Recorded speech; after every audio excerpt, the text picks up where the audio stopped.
Bonjour à tous et bienvenue sur le plateau du Media Lab pour l'invité de la semaine. Aujourd'hui, nous accueillons Stéphane Kénech. Bonjour Stéphane Kénech. Bonjour. Journaliste indépendant.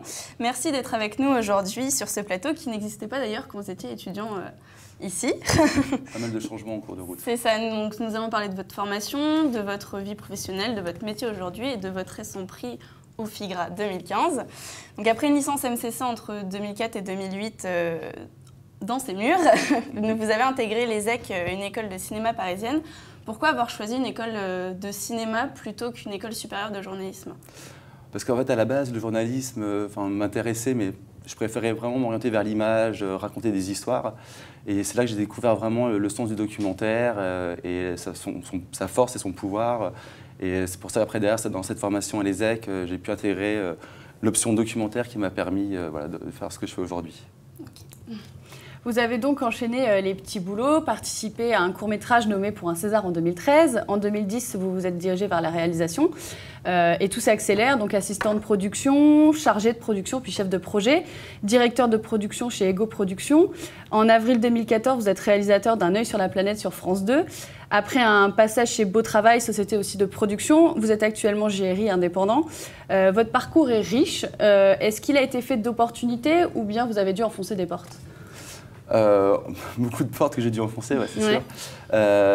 Non, j'ai commencé tout bêtement en étant stagiaire après ma formation à l'ESSEC et à partir de là, je suis resté pendant 4 ans et demi au sein même d'Ego Productions et j'ai un peu grimpé les échelons, assistant de production, chargé de production, de développement et après derrière directeur de production. Et après derrière, j'ai décidé de me lancer, on va dire, un peu dans le vide en devenant JRI indépendant. D'accord. Et est-ce que c'est votre passage en MCC à la Cato qui vous a donné envie de faire ce que vous faites aujourd'hui?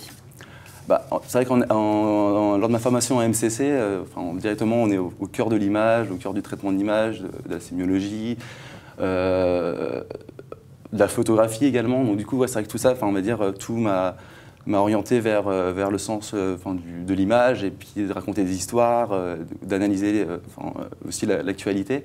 Donc ça m'a permis vraiment de comprendre un petit peu plus le monde des médias à travers cette formation à MCC.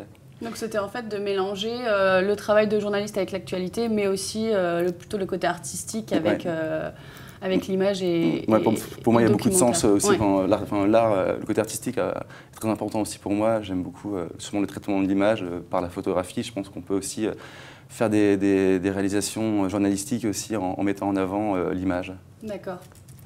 Donc vous avez reçu le prix ESJ Lille au FIGRA 2015 pour Rêve Party, donc en collaboration avec Emmanuel Ostian. Pourquoi vous avez choisi l'angle de la jeunesse en fait pour dénoncer entre guillemets l'état quasi moyenâgeux de la liberté qu'il y a actuellement en Iran? C'est on va dire tout bêtement, c'est ce que je connais de mieux, la jeunesse. Oui. Je pense être jeune dans ma tête.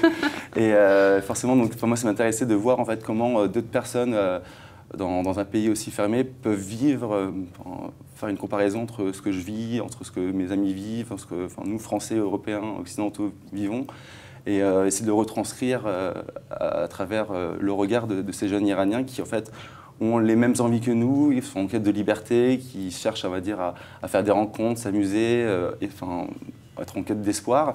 Sauf qu'en fait, pour eux, en fait, tout est interdit, tout est bloqué. Et tout est censuré. Ouais. Tout est censuré. Et puis pour eux, on va dire, ce que nous on fait, on va dire, librement et naturellement, pour eux, c'est un acte militant d'agir de cette manière-là. Et du coup, est-ce que vous attendiez à ça sur place? Est-ce que vous avez, comment vous avez géré la prise de risque là-bas, du coup, de tourner cette jeunesse? Ça n'a pas été simple. Ouais. C'était beaucoup de questions qu'on s'est posées avec France 2 et puis mon producteur Emmanuel Ostian.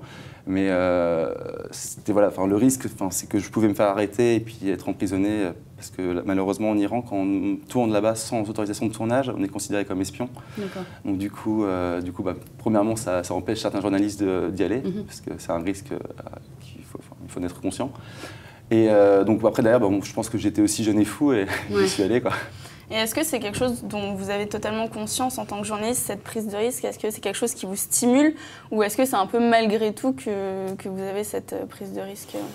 Je pense que c'est important, quand on est journaliste ou en tout cas quand on porte un regard sur le monde, de pousser des portes, d'essayer de faire bouger les lignes. Je pense que c'est aussi ça notre mission, de principal, on va dire, c'est de nous montrer, on va dire, ce qui se passe dans des pays qui sont fermés. Après, derrière, il se passe aussi pas mal de choses en France et c'est aussi important de les montrer. Mais je pense que c'est on va dire, en tout cas, en tant que journaliste, c'est intéressant de travailler de cette manière-là parce qu'on a vraiment le sentiment d'être au cœur de quelque chose.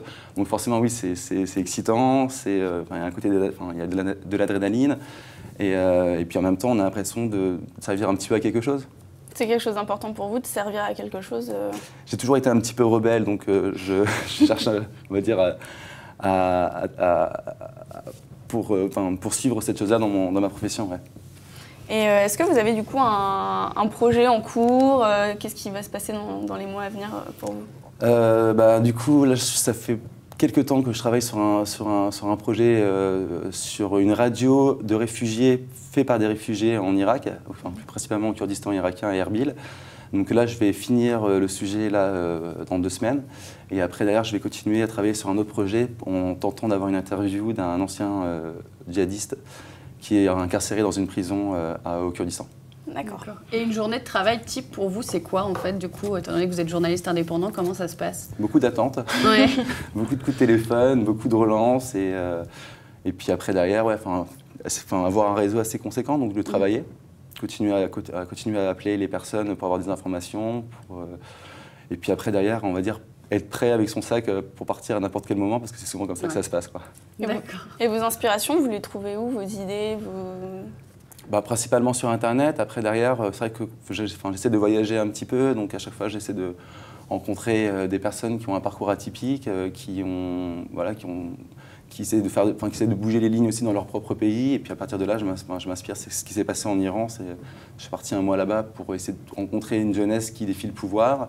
Je ne voulais pas être confronté à la jeunesse dorée parce que ça aurait été trop simple. Donc c'est pour ça que j'ai cherché à me dire des gens de la classe moyenne. Et puis voilà, c'est de fil en aiguille. C'est des rencontres. C'est des rencontres qui amènent. Voilà, on va dire c'est un mois de rencontres qui m'a amené à Rêve Party.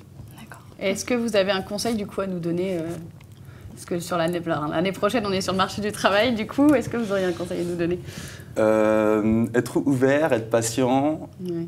Bien évidemment, être au courant de ce qui se passe dans l'actualité. Ouais. Et puis voilà, après d'ailleurs, entretenir son réseau, c'est important. Ouais.